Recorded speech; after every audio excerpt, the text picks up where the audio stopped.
efetiva é a possibilidade de sustar todos os atos, principalmente aqueles dados que foram atribuídos especificamente ao presidente Jair Bolsonaro, através de uma simples canetada, como o próprio Bolsonaro dizia, né?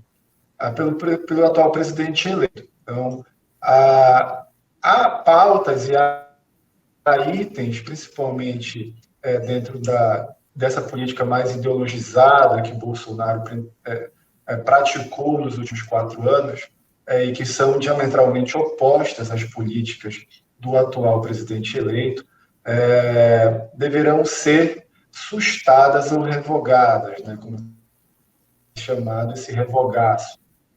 Assim, pautas como você já colocou para a gente, como questões ambientais, questões armamentistas, de segurança pública, provavelmente elas deverão sofrer um revogaço que será promovido através de um ato de ofício, que provavelmente deve ser através de um decreto presidencial, que deverá renormatizar essas políticas públicas implementadas pelo Jair Bolsonaro no seu mandato dos últimos 4 anos. Uma das pautas em que tem sido muito comentadas a respeito disso, né, André, é sobre o famoso sigilo de 100 anos, que foi colocado aí a rodo ao longo desses 4 anos de governo Jair Bolsonaro. Vai ser possível realmente a gente ter essa revogação imediata e, enfim, tomar conhecimento sobre casos importantes, né? Principalmente em relação à pandemia, por exemplo, que foi, eu acho que, os momentos em que mais se teve a implementação desse sigilo, né? A gente pode contar que, enfim, a gente vai saber o que aconteceu? Bom, acho que todo mundo todo brasileiro gosta de uma boa fofoca, né? Então, acredito que talvez esse seja... Tiveram até memes, né, na internet falando, né, pedindo o voto do presidente Lula em benefício da fofoca, né, para que a gente pudesse saber o que está escondido atrás desse sigilo de 100 anos de algumas medidas de Jair Bolsonaro. Acho que o primeiro ponto a gente levar em consideração é que a gente tem uma nova lei de proteção de dados, que é a LGPD, a Lei de Proteção Geral de Dados.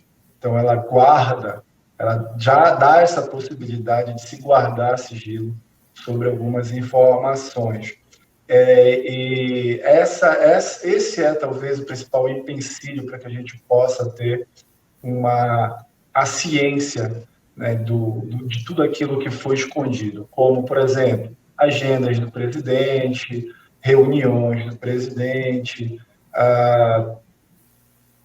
o próprio cartão de vacinação de Bolsonaro, né, assim como outras medidas pouco republicanas que o presidente tomou nos últimos anos, também foram inseridas dentro desse artifício pouco democrático, né? Porque um dos princípios da democracia, uma das bases da democracia, é a abertura das contas, a abertura das informações, a transparência de tudo que o presidente, não só o presidente, mas como todos os agentes públicos, né? O presidente da República não deixa de ser um agente público, deve ter para com o seu contribuinte, né? Com o seu representado. Então, a gente tem essa vontade, essa ânsia, mas obviamente que existem alguns empecilhos, sabedor disso, né, o presidente, o Planalto, de maneira geral, intensificou, inclusive, nos últimos dias, o incremento desses sigilos, né? Inclusive, entrou até o cachê do Gustavo Lima, entrou nessa levada de pagamentos anteriores, ações do governo que foram feitas, inclusive há um certo tempo atrás, que passaram a entrar nessa proteção de sigilo de 100 anos. Não será fácil, contudo, algumas questões, por exemplo, de segurança nacional, algumas coisas que são mais importantes, deverão ter um pouco mais de dificuldade, né? Porque também entram em consideração algumas questões constitucionais que garantem o sigilo dessas informações. Outras não. Com o passar do tempo, talvez esses sigilos comecem a cair. Acredito eu, como estratégia do novo governo, não seja derrubar todos esses sigilos, né? E fazendo paulatinamente, ao longo do ano, a quebra desses decretos presidenciais que impõem esse sigilo, né? Obviamente, alguns serão mais difíceis, outros nem poderão ser quebrados, né? Mas um desses empecilhos é, de fato, a Lei de Proteção Geral de Dados, que pode gerar algum empecilho para desvelar, né, essas informações, principalmente durante o período de pandemia, né? Verdade. E eu super concordo contigo que, na verdade, o brasileiro é chegado realmente numa fofoca, numa teoria da conspiração também. Isso, sem sombra de dúvida, a gente fica bem curioso para saber. Mas, como tu bem disseste, né, existem questões, ok, que são questões de segurança de Estado. Inclusive, é bom esclarecer, né, André, que, na verdade, essa lei, ela está dentro da Lei de Segurança Nacional, né, e foi implementada no governo Dilma ainda, né? E o Bolsonaro é que está fazendo mais uso dele, na verdade. Sim. Mas a gente está falando assim de questões importantes, por exemplo, como a agenda oficial do presidente, que deixava de ser divulgada, e ele recebia, por exemplo, pessoas na sua casa, né? Ou seja, em período realmente que seria importante. E talvez, não sei se vai ser de uma vez, como você bem colocou, mas é importante que algumas dessas questões, respeitando exatamente o que há de segurança nisso, as informações sejam divulgadas para a gente saber, afinal de contas, o que aconteceu nesses períodos, né? Sim, sem dúvida. Acho que não só saber a agenda, né? Porque dentro desse grande espectro da agenda, o que ele faz, o mais importante é a ata de tudo que acontece dentro dessas reuniões, né? A agenda, ela é uma agenda pública, né, que é divulgada dentro do portal do Planalto, e também as atas devem ser publicizadas, principalmente quando solicitadas. Não basta só saber com quem ele se reuniu, mas também saber o que foi discutido dentro dessas reuniões, né?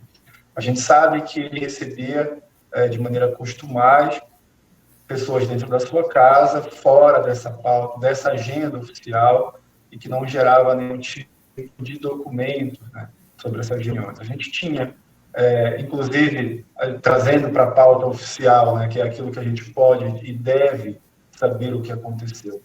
Haviam reuniões do gabinete do ódio, né, do chamado famigerado gabinete do ódio, que foi implementado durante ou o gabinete paralelo, inclusive, também, que foi implementado durante a crise da Covid, a crise mais aguda da Covid, ali em 2020, 2021, para gerir paralelamente a saúde, a economia e ter políticas orientadas por esse gabinete, discussões, inclusive, que foram trazidas à tona, né, à baila, pela CPI da Covid, e que seriam importantes até mesmo para a gente poder dar encaminhamento nas investigações que foram entregadas pelo Ministério Público, a Polícia Federal, a partir da CPI da Covid.